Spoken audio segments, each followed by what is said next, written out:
प्रभु तू ही तू, तेरी स्तुति मैं करूं, आराधना करूं दिल से, तेरी स्तुति मैं करूं, आराधना करूं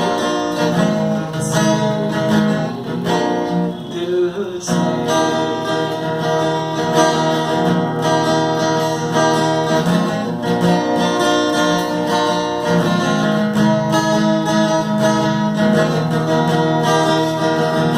जहाँ मेरी नजर जाए वहाँ तेरी स्तुति हो, जहाँ मेरी नजर जाए वहाँ तेरी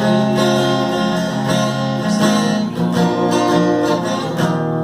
सारी दुनिया का रखवाला तू, सारी दुनिया का रखवाला तू है प्रभु तू ही तू, तेरी स्तुति मैं करूं, आराधना करूं दिल से,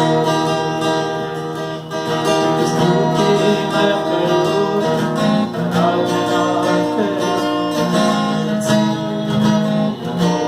दिल से।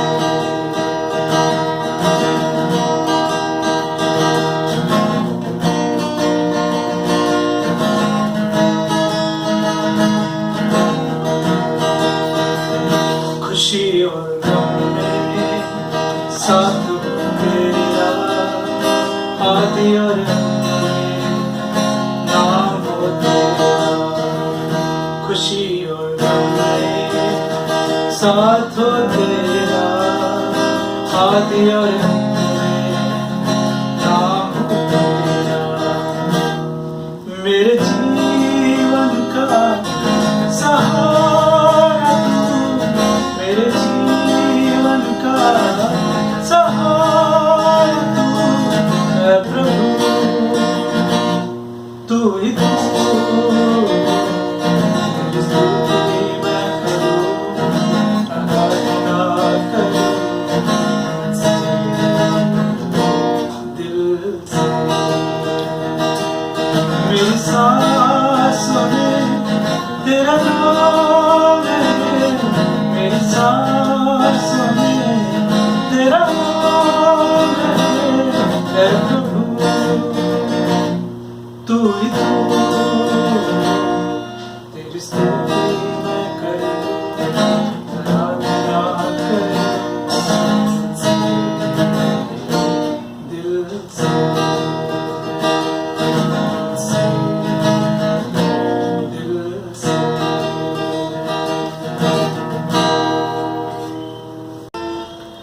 वंदना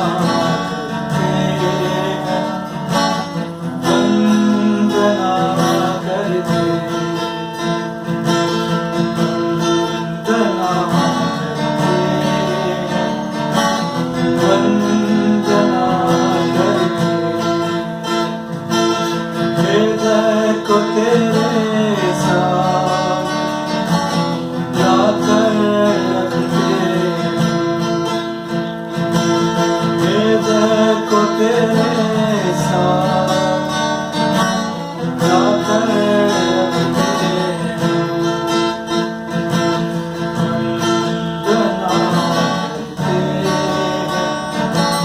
वंदना करते,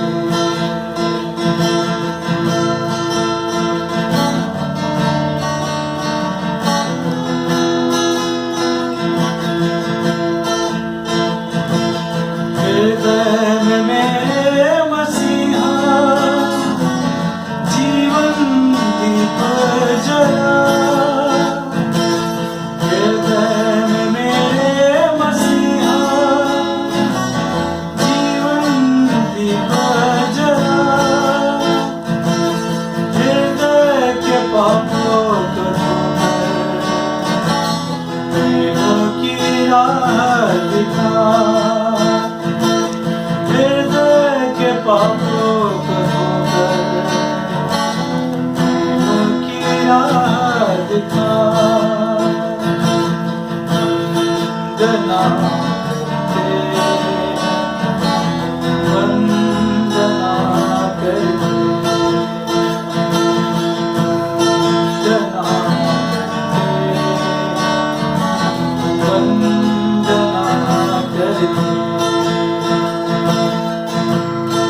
कर रखते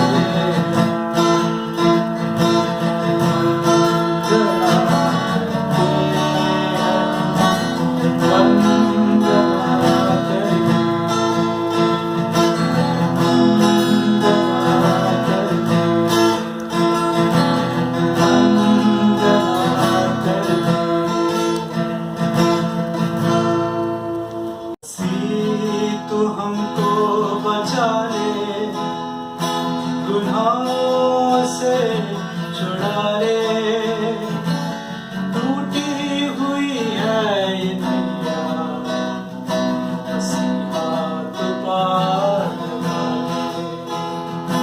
मसीह तू हमको बचा ले, गुनाहों से छुड़ा ले,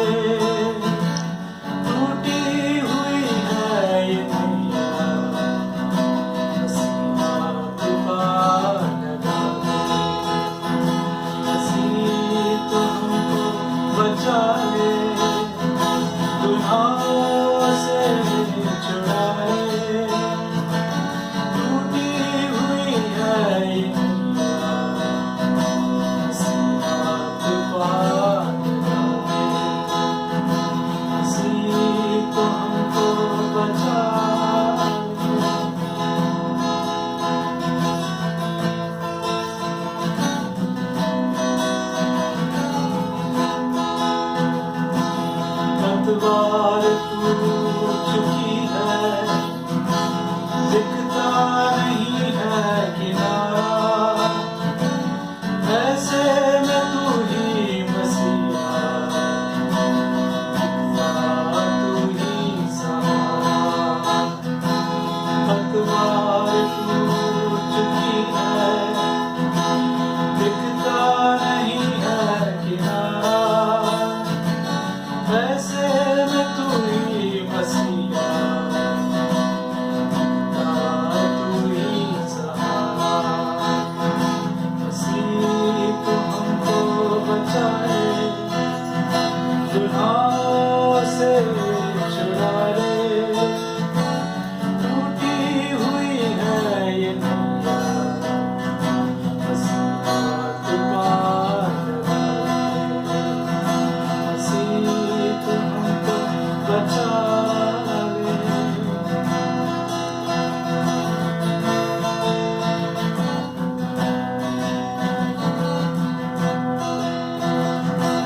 हिम्मत आ रही है, छा रहा है अंधेरा, ऐसे में तू ही मसीहा,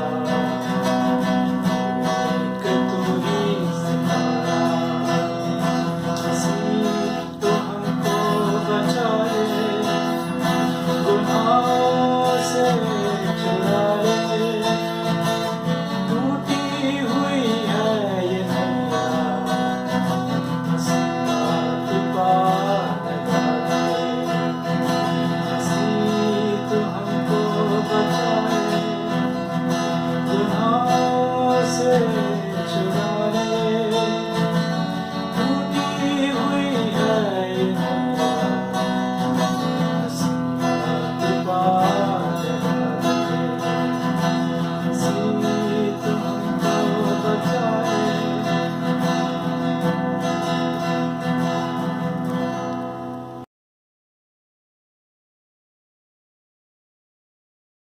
प्रेज द लॉर्ड। प्रभु यीशु मसीह के नाम को धन्यवाद करते हैं आज के संडे के सुबह के लिए। प्रभु ने हम सभी को इकट्ठा किया और उसका वचन सुनने का प्रभु ने हमें मौका दिया। इसके लिए प्रभु के नाम को हम धन्यवाद करते हैं। और आज हम लोग परमेश्वर के वचन प्रकाशित वाक्य उसका 19वां अध्याय और उसके 7वें और 8वें वचन को हम पढ़ेंगे। प्रकाशित वाक्य की किताब जो है बहुत ही महत्वपूर्ण किताब है। बहुत से लोग इस किताब को नहीं पढ़ते हैं, बहुत से लोग अवॉइड करते हैं, बहुत से लोग जो है इस किताब के बारे में कहते हैं कि कुछ भी बात हमें समझ में नहीं आई। मेरे प्रियो, अगर ऐसी बात होती तो प्रभु बाइबल में सिर्फ 65 किताबों को देता, 65 बुक्स, वो 66 किताब नहीं देता ना। जब आप और मैं इस प्रकाशित वाक्य की किताब को पढ़ते हैं, 3 आशीषें हमें मिलती है। उसका जो है पहला अध्याय उसका 3 वचन में लिखा है, धन्य है वो जो इस भविष्यवाणी की किताब को पढ़ते हैं, सुनते हैं और लिखी हुई बातों को मानते हैं। हाँ मेरे प्रियो, जब आप और मैं इस वचन को पढ़ते हैं, शैतान हमें कभी भी पढ़ने नहीं देगा, वो उसको समझने नहीं देगा, उस पर चलने के लिए हमें नहीं देगा, क्योंकि उस किताब में उस शैतान का अंतिम मंजिल लिखा गया है ना, उसको लेक ऑफ फायर में डाला जाएगा करके बाइबल कहती है। और इसीलिए जो है आपको और मुझे इस किताब को पढ़ने में बहुत सारी रुकावटें आएगी, लेकिन प्रभु में जो आप और मैं हैं, बाइबल कहती है कि हम प्रभु यीशु मसीह में महाविजेता से भी बढ़कर है ना। प्रभु यीशु मसीह ने शैतान को हरा दिया है और प्रभु ने हमको ओवरकमर बनाया है। प्रभु ने हमको जो है विजयशाली जीवन दिया है। क्रूस के मृत्यु के द्वारा प्रभु यीशु ने शैतान का खुल्लम खुल्ला तमाशा किया है। और आज हम लोग प्रभु के वचन उसका 19वां अध्याय और उसका जो है 7वें वचन में हम मनन करेंगे। यहां पर लिखा हुआ है, let us be glad and rejoice and give honour to him, for the marriage of the lamb is come and his wife has made herself ready.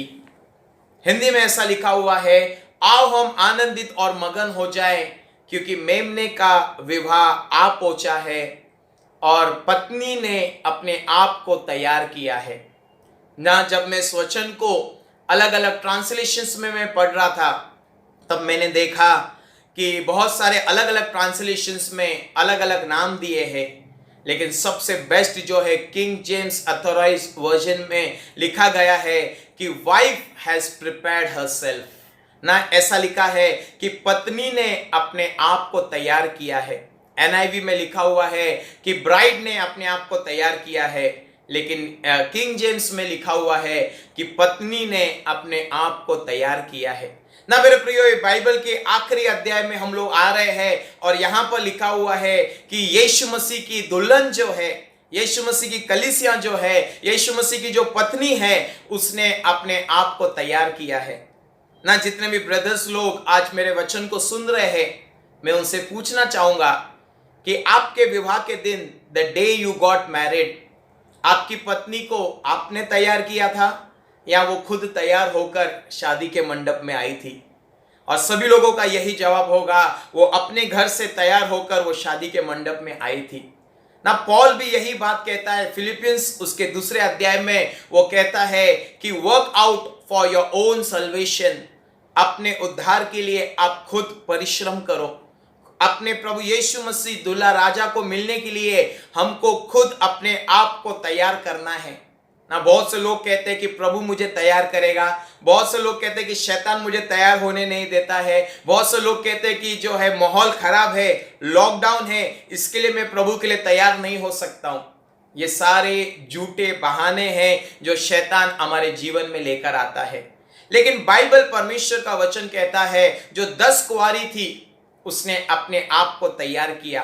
और यहां पर इस वचन में पढ़ते हैं प्रकाशित वाक्य में कि कलीसिया ने, पत्नी ने अपने आप को तैयार किया है। हाँ मेरे प्रियो, जब आप इजराइल के इतिहास में आप पढ़ोगे तो 3 चरण होते थे उनके विवाह के। सबसे पहले दूल्हा और दुल्हन के माता पिता मिलते थे, उसके बाद जो है जो लड़का और लड़की उन लोग मिलते थे, और फाइनली जो है वो विवाह हो जाता था। विवाह के दिन उन लोग मिलते थे।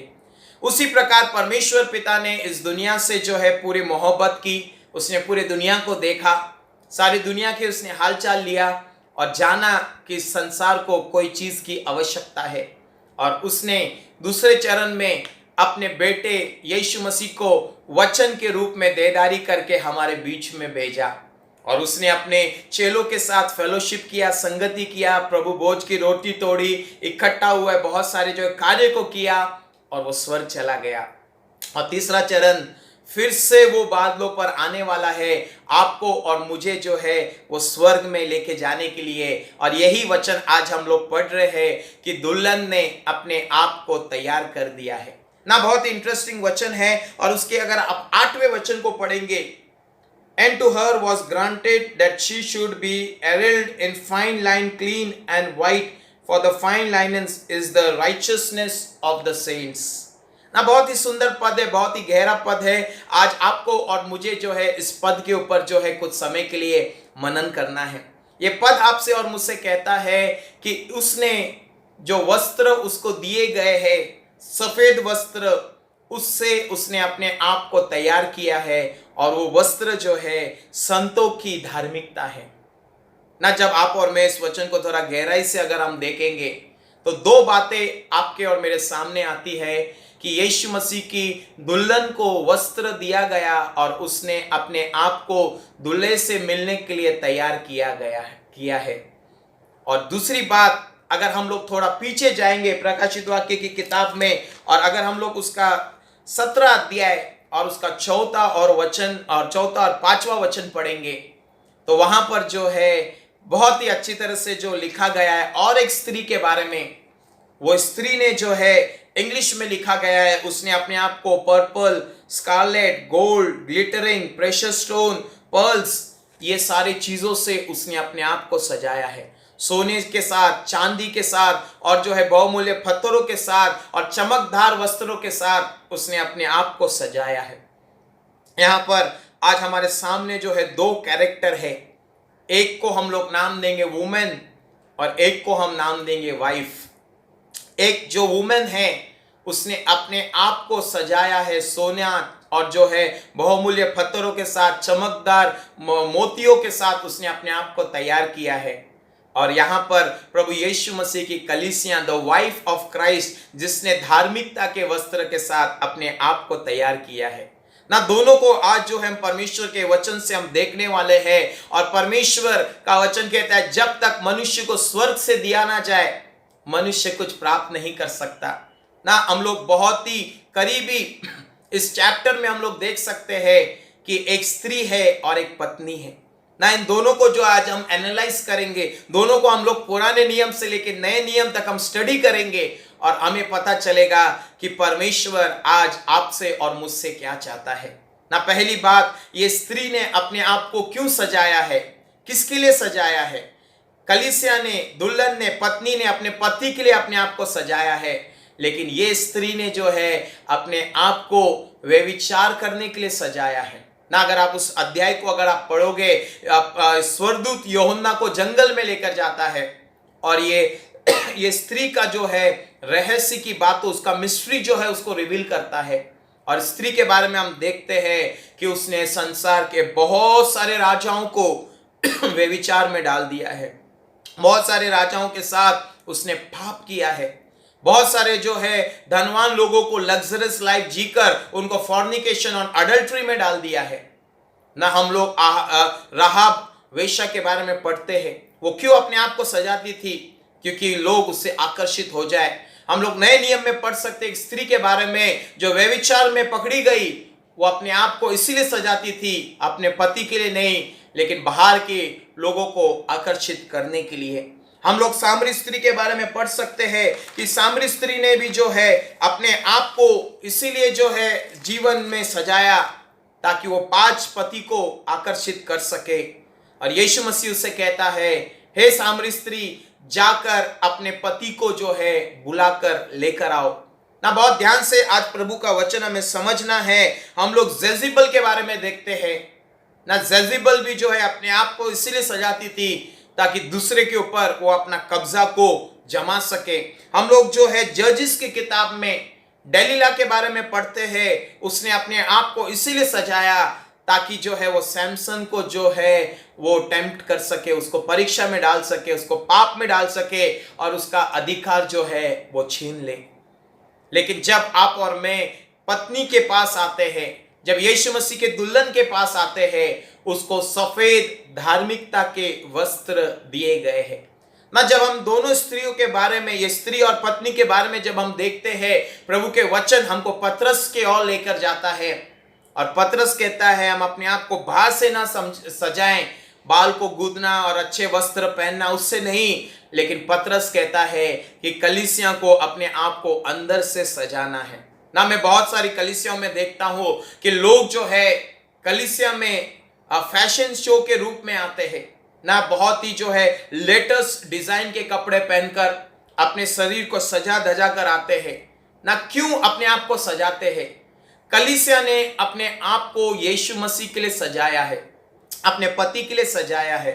ना सारे बहनों को परमेश्वर ये संदेश दे रहा है कि हर एक पत्नी को अपने पति के लिए अपने आप को सजाना है। ना यीशु मसीह कहता है कि जैसे प्रभु यीशु मसीह ने कलीसिया से प्रेम किया है, वैसे पति अपनी पत्नी से प्रेम करे और उसी प्रकार पत्नी अपने पति से प्रेम करे। ना बहुत ही अच्छा जो है प्रभु का वचन, आज परमेश्वर अपने वचन की गहराई में हमको ले जाना चाहता है। किसी ने बहुत अच्छी बात कही और उसने कहा कि every wife is a woman. हर एक स्त्री जो है, हर एक पत्नी जो है वो एक स्त्री है, लेकिन हर एक जो है स्त्री पत्नी नहीं हो सकती है। ना बाइबल में हम लोग बहुत सारे कैरेक्टर्स को हम लोग ने देखा। राहाब के बारे में, डेलिडा के बारे में हम लोग ने, डेलालै के बारे में हम लोग ने देखा, और जो है हमने सामरी स्त्री के बारे में देखा और किस प्रकार का उनका जीवन था। लेकिन जब हम पत्नी के जीवन की ओर आते हैं, तब हम देखते हैं कि पत्नी जो है अपने पति के अधीन रहती है। ना सबसे पहली बात जो है, परमेश्वर पत्नियों से क्या चाहता है कि वो अपने अपने पति के अधीन रहे। ना एफिशियंस की किताब उसका 5वां अध्याय, अगर हम उसका 22वां वचन को अगर हम पढ़ेंगे तो वहां पर बहुत अच्छी तरह से ये प्रभु का वचन लिखा हुआ है कि wife submit to your own husband. ना पत्नियों अपने अपने पति के अधीन में हो जाओ। ना परमेश्वर ने लूत, उसकी पत्नी और 2 बेटियों को सोदम और गमोरा को नष्ट करने से पहले प्रभु ने उनको बाहर निकाला था, और परमेश्वर चाहता था जैसे लूत चलता है वैसे उसकी पत्नी चले, लेकिन पत्नी पीछे रुककर, पीछे मुड़कर देखी और वो नमक का खंभा बन गई। आपको और मुझे आज जानना है कि परमेश्वर हमारा दुल्हा राजा है। आपको और मुझे प्रभु के अधीन होना है। इसलिए दाऊद कहता है, यहोवा मेरा चरवा है, जहां वो जाएगा मैं उसके पीछे पीछे जाकर उसकी इच्छा को मैं पूरा करूंगा। हाँ मेरे प्रियो, हम कलीसिया हैं, हमको प्रभु के साथ जो है जुड़ना है और उसको सबमिट होना है, उसको समर्पित होना है, तभी ही हम उसकी पत्नी कहला सकेंगे, तभी ही हम उसकी जो है वो दुल्हन कहला सकेंगे। और दूसरी बात, सबसे इंपॉर्टेंट बात, कि परमेश्वर ने विवाह को क्यों आयोजन किया है। Why God has designed marriage। परमेश्वर ने आदम और हवा को कहा कि फूलो फलो और पृथ्वी पे भर जाओ। ना God has design marriage to reproduce, और संतान को उत्पन्न करने के लिए प्रभु ने विवाह का जो है आयोजन किया है। ना जब मैं इस स्त्री के बारे में पढ़ता हूं, ये स्त्री को कहा गया मदर ऑफ प्रोस्टिट्यूट, मतलब ये स्त्री ने, इसका पति कौन है और इसको व्यभिचार की मां क्यों कहा गया है, क्योंकि इसका पति का कोई ठिकाना नहीं है। लेकिन जब हम चर्च की ओर आते हैं, जब हम ब्राइड ऑफ क्राइस्ट की ओर आते हैं, तो परमेश्वर उस मेमने के विवाह के लिए जो है परमेश्वर अपनी कलीसिया को तैयार करता है, क्योंकि कलीसिया जो है उसकी चुनी हुई प्रजा है।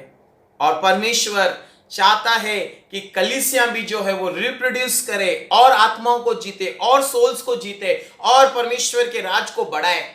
ना जो भी विवाह करता है उनसे आप पूछो, उनका अल्टीमेट रीजन ये होता है कि हमारी संतान हो, हमारे बच्चे हो और हम आशीषित हो जाएं।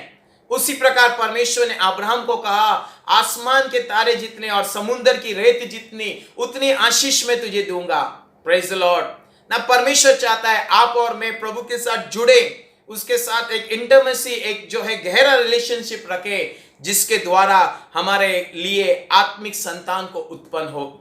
ना परमेश्वर का वचन को अगर हम पढ़ते हैं, बाइबल में ऐसी 5 स्त्रियां थी जिसको जो है संतान नहीं था। They were a wife but they were not a mother.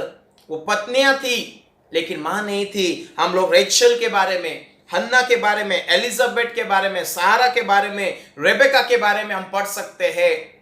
इनको कोई संतान नहीं थी और वो लोग चिल्लाते हैं। ना रेचल बहुत अच्छा स्टेटमेंट कहती है कि मुझे संतान दो, नहीं तो मैं मर जाऊंगी। हन्ना कहती है अपने पति से, मुझे संतान दो ताकि मेरा जो है लज्जापन ढक जाए। ना प्रभु की आप और मैं दुल्हन है, हम कलीसिया है और दुल्हन ने अपने आप को तैयार किया है। मेरे प्रियो, पहली तैयारी है हमें प्रभु के लिए आत्माओं को जीतना है। ना स्वर्ग में हम कुछ लेके नहीं जा सकते हैं, खाली हाथ आए खाली हाथ जाएंगे। हमारा धन दौलत, हमारा बैंक बैलेंस, प्रॉपर्टी, हमारा सब कुछ, कपड़े लत्ते सब यहां रह जाएंगे। लेकिन हम आत्माओं को प्रभु के राज में ले जा सकते हैं। और इसीलिए प्रभु ने आपको और मुझे चुना है, बुलाया है, नियुक्त किया है कि आप और मैं जो है प्रभु के लिए हम आत्माओं को जीते। पौल कहता है, हाय मुझ पर यदि मैं सुसमाचार न सुनाऊं। हाँ मेरे प्रियो, आपको और मुझे जानना है, परमेश्वर चाहता है कि हम और संतानों को उत्पन्न करें, और आत्मिक संतानों को हम उत्पन्न करें, क्योंकि हमारा दूल्हा राजा यीशु मसीह है और हमारी दुल्हन जो है वो कलीसिया है ना। वाइफ लिखा हुआ है, ब्राइड लिखा रहता था, कह सकते थे कि शादी का समय आ चुका है, शादी हो रहा है। वाइफ मतलब already we are the wife of Christ, और परमेश्वर चाहता है उसके संगति में रहकर हम और आत्मिक संतानों को जो है हम उत्पन्न करें ना। पुराने नियम में परमेश्वर ने कहा था, मैं तुम्हें बहुत सारी संतान दूंगा, बहुत सारी जमीन दूंगा, बहुत सारी जो लड़ाई में तुम्हें मैं विजय दिलाऊंगा। वही वचन नए नियम में प्रभु कहता है, बहुत सारी आत्मिक संतान मैं तुम्हारे द्वारा चाहता हूं। यीशु मसीह जब इस पृथ्वी पर था, 3.5 साल की सेवकाई में उसने 12 लोगों को तैयार किया, और उसी 12 लोगों ने पूरे दुनिया को उलट पुलट कर दिया, और उसी 12 लोगों ने पृथ्वी पर रिवाइवल को लेकर आए। और मेरे प्रियो, इस मेमने के विवाह से पहले परमेश्वर चाहता है आप और मैं उसके वचनों को समझे। दूसरी बात जो है, परमेश्वर आपसे और मुझसे चाहता है, 1 कोरिन्थियों उसका 7वां अध्याय और उसका 5वां वचन, 1 कोरिन्थियन चैप्टर 7 एंड वर्स 5 में लिखा हुआ है कि एक दूसरे से अलग मत रहो। बहुत ही सुंदर पद है। अगर जब आप इस वचन को पढ़ोगे, इस वचन में लिखा हुआ है कि पति और पत्नी एक दूसरे से अलग ना रहें ना। बहुत अच्छा उदाहरण बाइबल में हम देखते हैं, जब सांप जो है हवा के पास आया उसको फंसाने के लिए, हम लोग देखते हैं कि किस प्रकार से वो आदम से दूर थी, और विदाउट एडम हवा को जो है सांप ने फंसा दिया। और उसके बाद क्या हुआ हम सभी लोग अच्छी तरह से जानते हैं। हवा ने फल खाया, उसके बाद आदम को जाकर वो फल को खिलाया। हाँ मेरे प्रियो, आपको और मुझे आज परमेश्वर के वचन की गहराई को समझना है, और परमेश्वर आज आपसे और मुझसे चाहता है कि हम लोग प्रभु की संगति से हम दूर ना हो ना। मरियम के बारे में पढ़ते हैं, जब उसे पता चला यीशु मसीह कब्र में है, भोर को अंधेरे रहते हुए प्रभु के साथ वो संगति करने कब्र में गई। उसको पता था प्रभु से दूर होकर मैं कुछ भी नहीं कर सकती हूँ। यूहन्ना रचित सुसमाचार उसके 15 अध्याय में पढ़ सकते हैं, यीशु ने कहा कि तुम मुझसे अलग होकर कुछ भी नहीं कर सकते हो। हाँ मेरे प्रियो, दूसरी बात है कि आपको और मुझे जो है प्रभु की संगति में रहना है। पौल इस संदर्भ में लिखता है 1 कोरिन्थियों 7वां अध्याय उसके 5वें वचन में कि पति पत्नी से अलग ना हो, और म्यूचुअल अंडरस्टैंडिंग के लिए अगर अलग होते शाम को फिर से मिले ताकि वो प्रार्थना करें। और परमेश्वर आदम और हवा से भी यही चाहता था कि ठंडे समय पर उनके संगति में आए और उनके साथ वो फेलोशिप करें। एक ही जीवन है मेरे प्रियो, और इस जीवन में हमें पता है कि हम प्रभु को कुछ भी नहीं दे सकते हैं। सब कुछ उसने हमें दिया है, सारे आशीष, परिवार, घर, सब कुछ उसने हमें दिया है। सिर्फ और सिर्फ जो है हमारा जीवन का संगति, फेलोशिप जो है हम उसको दे सकते हैं। मैं बहुत सारे पत्नियों को देखता हूं, उनके पास बहुत बड़ा घर है, पैसा है, बंगला है, गाड़ी है, नौकर है, चाकर है, लेकिन पति दूर देश में है ना। मैं एक फैमिली में मैं गया हमारे मुंबई में, और उस फैमिली में जब मैं गया और मैंने कहा कि आंटी आप कितने आशीषित हो, प्रभु ने सब चीज़ों के साथ आपको आशीष किया है। तो वो बोलने लगे, हाँ बेटे मैं बहुत आशीषित हूँ, अभी अभी मेरे पति ने सोने का मुझे नेकलेस भेजा और ये सामान भेजा, मुझे जो है ATM कार्ड दिया है, सब कुछ है। और बोलते बोलते वो रोने लगी। मैं बोला क्या हुआ आंटी, सब कुछ आशीष, आप क्यों रो रहे हो? तो कहने लगी सब कुछ तो है लेकिन पति साथ में नहीं है, वो दूर देश में है और हम लोग फेलोशिप नहीं कर सकते, हम लोग संगति नहीं कर सकते। Now what is the ultimate cause of marriage? Marriage जो है उसका जो अल्टीमेट बंधन क्या है? परमेश्वर ने कहा अब ये दो नहीं रहेंगे लेकिन ये एक रहेंगे। The two will become one. ये मिस्ट्री है, ये रहस्य है, और इस रहस्य को प्रभु ने कलीसिया को समझने के लिए प्रभु ने मौका दिया है कि हम प्रभु से हम दूर न रहें। उससे दूर होकर हम कुछ नहीं कर सकेंगे। प्रभु की संगति में रहे, प्रार्थना में रहे, वचनों में रहे, आराधना में रहें, और प्रभु में हम लोग फलदायक होते ही जाए। जब आप और मैं इन सारे बातों को पढ़ते हैं तब हमें यह पता चलता है कि प्रभु ने पत्नी को एक बहुत ही इंपॉर्टेंट दर्जा दिया है ना। नीति वचन में अगर हम पढ़ेंगे, प्रोवर्ब्स में लिखा हुआ है, एक भली पत्नी यहोवा की ओर से मिलती है। हाँ मेरे प्रियो, परमेश्वर जो है आज चाहता है कि हम परमेश्वर की पत्नी है, हम प्रभु की दुल्हन है। वो स्त्री के जैसा नहीं है, बेबीलोन स्त्री के जैसा नहीं है जिसका कोई भी उसके ऊपर रिस्पॉन्सिबिलिटी नहीं है, लेकिन एक पत्नी के ऊपर अपने बच्चों के प्रति जिम्मेदारी होती है। एक पत्नी के ऊपर अपने पति के प्रति, अपने घराने के प्रति जिम्मेदारी होती है। और ये स्त्री के ऊपर कोई भी जिम्मेदारी नहीं है। वो अपने आप को बाहर से सजाती है, बाहर से अट्रैक्ट करती है, लेकिन प्रभु चाहता है ये स्त्री का जैसा नाश हुआ वैसा हमारा नाश ना हो ना। आगे के अध्याय में अगर हम पढ़ेंगे, उसको जो है पूरी तरह से बीस्ट ने और ड्रैगन ने उसको पूरी तरह नाश कर दिया, खत्म हो गई वो। इसका उद्घाटन उत्पत्ति की किताब 11 अध्याय में होता है और इसकी समाप्ति जो है प्रकाशित वाक्य उसके 18 अध्याय में होता है। Destroyed, destroyed, fallen, fallen, great Babylon is fallen. अब ये बेबीलोन खत्म हो चुका है। ये संसार का राज, ये संसार का सिस्टम, ये प्रोस्टिट्यूशन है, फॉर्निकेशन, ये सब कुछ खत्म हो चुका है और दुल्हन ने अपने आप को जो है वो सजाया है। हाँ मेरे प्रियो, प्रभु ने हमको धार्मिकता के वस्त्र दिए हैं ना। बहुत अच्छा उदाहरण बाइबल में हम पढ़ते हैं। एक बार यीशु मसीह ने बहुत अच्छा पैरेबल कहा कि एक राजा ने बहुत बड़ा बैंक्वेट रखा और उसने अपने सब लोगों को बुलाया, लेकिन कुछ लोग कहने लगे हमने शादी किया है, हमने जो है अभी अभी घर खरीदा है, हमने बैल खरीदा है, हम नहीं आ सकते हैं। राजा क्रोधित होकर सबको भेज दिया और कहा जितने भी जो गरीब लोग हैं सबको लेकर आओ, सबको बुलाओ, सबको वेलकम करो। और जब सबको बुलाया उस विवाह के भोजन में, एक व्यक्ति था जिसने विवाह के कपड़े नहीं पहने थे और उसको क्या कहा राजा ने, उठाकर उसको बाहर फेंक दो। हाँ मेरे प्रियो, प्रभु ने हमको धार्मिकता के वस्त्र दिए हैं। His righteousness is our righteousness। हमारी कोई धार्मिकता नहीं है, हमारी धार्मिकता फटे, मैले, गंदे चित्र के समान है, लेकिन उसकी धार्मिकता जो है हमें पवित्र बनाती है। उसकी धार्मिकता जो है हमको उसके साथ मैरिज के लिए जो है वो तैयार करती है। और प्रभु आपसे और मुझसे ये चाहता है कि इन अंतिम दिनों में हम प्रकाशित वाक्य की किताब को समझने वाले बने। पत्नी के विषय में और स्त्री के बारे में हम लोग दोनों के बीच में डिफरेंशिएट करने वाले हम बने। और जब आपको और मुझे ये वचन का प्रकाशन मिलेगा, हम यीशु मसीह के आगमन के लिए और उस मेमने के विवाह के लिए जो है हम तैयार हो जाएंगे। बहुत ही अच्छा वचन कहता है, धन्य वे लोग जो इस विवाह के मेमने के विवाह के लिए आमंत्रित किए गए हैं। पहला संदेश यीशु ने कहा कि मन फिराओ, स्वर्ग का राज निकट है। फिर वापस जो है परमेश्वर यीशु ने कहा बुलाए हुए तो बहुत है लेकिन चुने हुए कम हैं। लेकिन थर्ड स्टेज में यीशु ने कहा धन्य वो है जो इस मेमने के विवाह के लिए बुलाए गए हैं। क्या आप मेमने के विवाह के लिए बुलाए गए हैं? क्या आपको परमेश्वर ने इनविटेशन दिया है? आप खुद होकर नहीं जा सकते हो, लेकिन आपको जो है परमेश्वर ने बुलाना चाहिए। जब तक मनुष्य को स्वर्ग से दिया ना जाए तब तक मनुष्य जो है वो कुछ प्राप्त नहीं कर सकता। तो प्रभु ने आपको और मुझे उसकी दुल्हन बनाया है और ये दुल्हन को निर्दोष, निष्कलंक, पवित्र, बिना दाग, बिना झुर्री के अपने आप को तैयार करना है।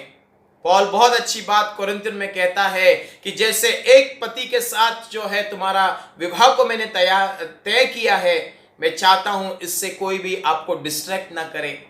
जैसे आइजैक का जो है, आइजैक के बारे में हम पढ़ते हैं कि उसका रेबेका के साथ जो है विवाह तैयार हो गया था और उसके बीच में जब उसको एलिएजर यात्रा में लेकर आ रहा था, बहुत सारे सुंदर लड़के आए होंगे और कहा होगा, उसको प्रपोज किया होगा, लेकिन रेबेका ने कहा I am already given, I am already engage to someone, मेरा जो है ऑलरेडी विवाह तय हो चुका है। हाँ मेरे प्रियो, आज भी इस दुनिया में चलते समय बहुत सारी चीजें हमें आकर्षित करेगी, आंखों की वासना, शरीर की वासना, जीविका का घमंड, लेकिन आपको उन सभी को रिजेक्ट करना है और कहना है कि मेरा दूल्हा, मेरा जो है ब्राइड ग्रूम जो है यीशु मसीह, वो मुझे लेकर जाएगा और मेरा उसके साथ विवाह होने वाला है। इस वचन के द्वारा प्रभु हमें आशीष दे और हम सभी को यीशु मसीह के आगमन के लिए एज अ वाइफ, उसकी पत्नी होने के नाते प्रभु हम सभी को तैयारी का जीवन दे। आइए अपनी आंखों को बंद करेंगे और हम प्रभु से प्रार्थना करेंगे। प्यारे पिता, मैं धन्यवाद करता हूं प्रभु, जितने भी लोग आज तेरे वचन को सुन रहे पिता, हर एक के ऊपर तेरा अनुग्रह भरा हाथ बना रहे प्रभु। जैसे पिता आज हमने स्त्री के बारे में देखा और पत्नी के बारे में देखा प्रभु, हमने परमेश्वर पिता डेलीला के बारे में, सामरी स्त्री के बारे में, रेचल के बारे में देखा प्रभु, हमने परमेश्वर पिता प्रभु जी बहुत सारी स्त्रियों के बारे में पुराने नियम में देखा प्रभु। हम चाहते हैं वैसा किसी का भी जीवन ना हो प्रभु, लेकिन हम सबका जीवन उस दुल्हन के समान हो पिता, जिसने अपने दूल्हा राजा के लिए अपने आप को तैयार किया है प्रभु। हम धन्यवाद करते जो धार्मिकता के वस्त्र आपने दिए हैं पिता, उस वस्त्र को पहनकर हम तुझ में आनंद मनाए प्रभु। सारी आशीषों के लिए हम धन्यवाद करते हैं और ये प्रार्थना यीशु के नाम से मांगते हैं पिता, आमीन आमीन। अब हमारे पिता का प्रेम, यीशु मसीह का अनुग्रह और पवित्र आत्मा की सहभागिता यीशु मसीह के आगमन तक हम सभी के साथ हमेशा हमेशा होती रहे, आमीन। सभी को praise the Lord, God bless you all.